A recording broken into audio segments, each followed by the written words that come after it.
Welcome to the 10th episode of Oblivion Cut Content.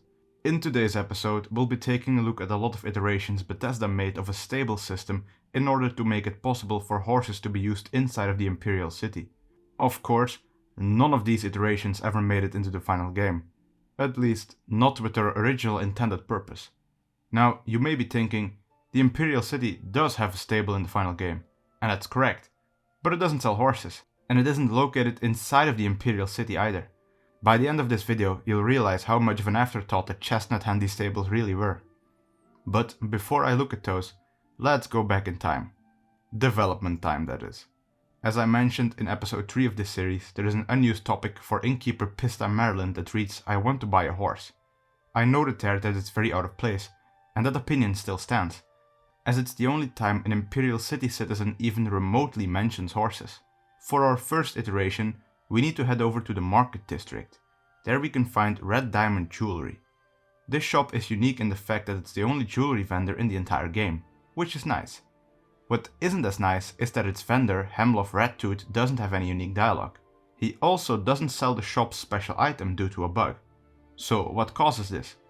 Well, the item in question, known as the Spectre Ring, is owned by a man known as Riz Frelmeton, and not Hemlof. But who is Riz Frelmeton? Well, he is an unused Imperial ostler, an ostler being someone that sells horses. Riz has some basic AI and he doesn't really wear or carry anything special, with the exception of a key known as Bit and Bridle key. This name is also seen in his factions, as he is a member of both the IC Citizens and the IC Bit and Bridle factions. If my vast knowledge of the English language, and by that I mean a quick Google search, doesn't disappoint me, then it's easy to pinpoint that the bridle is also related to horses. This all indicates that our friend Riz would at one point have been an ostler in a shop called the Bit and Bridle in the market district. But how is this all related to Hemlof? Well, he is also part of the Bridle faction, and he also carries a key with his name. Hemlof and Riz were also created at the same time as the majority of the shopkeepers in the district, so it seems unlikely that Hemlof replaced Riz. It's more likely that Hemlof was his assistant, as all ostlers in the final game have at least one. When Riz got removed, Hemlof was instead repurposed as a jewelry vendor, likely losing his unique dialogue in the process. Now, why would they remove one NPC and repurpose another? I don't know. That's some classic Bethesda logic for you. If you leave the Bit and Bridle behind, we can move on to the Chestnut handy stables which appear in the final game. But we can't quite focus on them just yet. No, before I can focus on those stables by themselves, I need to introduce the 3 inhabitants. The ostler is a female orc known as Snagrabura, and she has 2 Imperial stable hands, Restita Statlilia and Brelas Gawe. It seems that originally, none of these NPCs were meant to appear here, although there's only evidence of this for 2 of those. The first one that definitely wasn't meant to be here is stablehand Restita. If you've seen my video on the removed arenas, which you really should have, then you know that Oblivion keeps track of NPCs that have rumors in the final game by having their names noted down in a script. The Imperial City also has such a script, known as the IC-All NQD script. This script mentions Restita by name, but she doesn't have any rumors about her in the final game, now does she? Well, no, that's correct. But all the rumors that were meant to appear still exist in the game files. There were 2 possible random questions that NPCs could ask each other. Either, "Ever been in the market for a paint?" or, "Have you ever considered buying a paint?"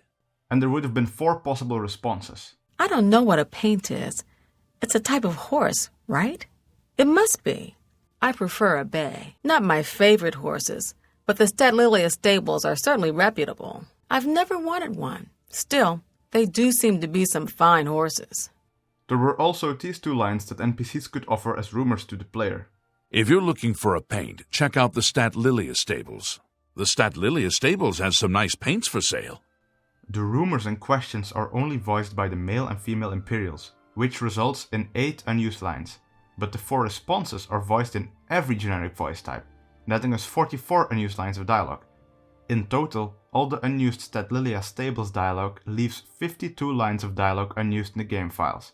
Combine this with the 55 unused lines of episode 9, the 37 unused lines from episode 8, and the more than 100 unused arena-related lines from episode 7, and the picture of just how much unused dialogue is left over in the files becomes a lot clearer. Staying on topic, however, except for Restita herself, her mention in the script, and the unused dialogue, nothing remains of the Statlilia stables. We know that it would have sold paint horses and that Restita would have likely been the ostler, but that's about it. It is possible that Breeless Galway would have been her assistant as 2 NPCs were created at the same time, but there's nothing else that confirms this. In fact, except for the little detail that Breeless's dialogue was re-recorded like everyone else's at the stable, there's no indication of what he was originally intended to be. The ostler Snegrebura, on the other hand, does in fact have some indications of this. You would think that as the ostler, she was still meant to be related to horses, right? Well, that couldn't be much further from the truth in this case, as Snegrebura apparently was meant to appear as a member of the Mages Guild originally. At least that's what's hinted at by this unused AI package known as Snegrebura in Lobby. The lobby mentioned refers to the Archmage's lobby in the Arcane University, so she was very likely a high-ranking guild member as well. 2 NPCs have a similar package, Raminus Polus and Iroquois, who seems to be a completely removed Argonian NPC. Sneg as a Mages Guild member would have been cool, as there are no Orcish Mages Guild members in the final game at all. Her weird re-recorded dialogue, which wasn't even done properly, just shows how much of a hasty transplant her character was in my eyes. The Chestnut Handy Stables used to sell horses, but they're gone. Our horses, all gone. Big mystery. No idea where they went. I almost walked into that one. No, of course not. That would be wrong. You shouldn't eat horses.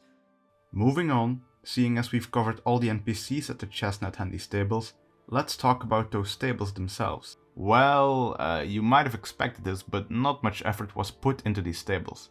They're basically a copy-paste job of the North Country stables from Coral. How do we know this? Well, first let's take a look at the interiors. Quite similar, right? And secondly, if that's not enough evidence, let me tell you that Sneg's bed is still owned by Bongond, and that the entire cell is owned by the Coral Stables faction. There are 2 possibilities for these stables to be the way that they are. Either Bethesda was just lazy in creating them, or they were moved. Or maybe a bit of both. While I can't say any one theory is right or wrong, I can say that the Chestnut Handy Stables were at one point located somewhere else. While the Coral Stable faction owns the Chestnut Handy Stables, the Chestnut Handy faction owns the interior of Whey. Of course it does! What's Whey? Whey is the insignificant house of the insignificant fisherman Aelwyn Merriwald in the final game.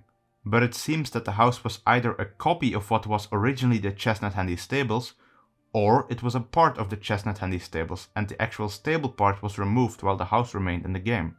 The latter theory is more believable, as there is still an X marker placed in the Whey exterior cell called Whey Stables East.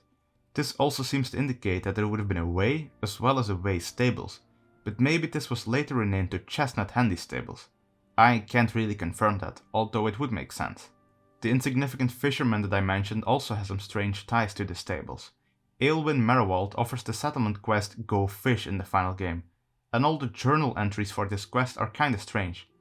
They mention a quote-unquote Whey settlement, while Whey is just Aelwyn's house. And no, the Walnut Inn doesn't count, as that was clearly an afterthought. Another oddity is that the journal states that Aelwyn told you that he became too old to get the saltfish scales, which were meant for the customer. Which isn't even what he tells you. All of Aelwyn's dialogue was re-recorded at some point, which is just very strange. Despite his dialogue getting re-recorded, he still says this in the final game. I'm looking forward to my retirement.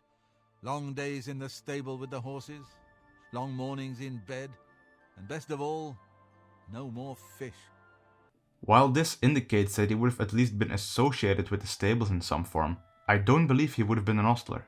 It appears that 2 NPCs were created alongside Aelwyn, and since they no longer exist, maybe they would have been an ostler and assistant duo for the Whey Stables. But of course that can't be confirmed.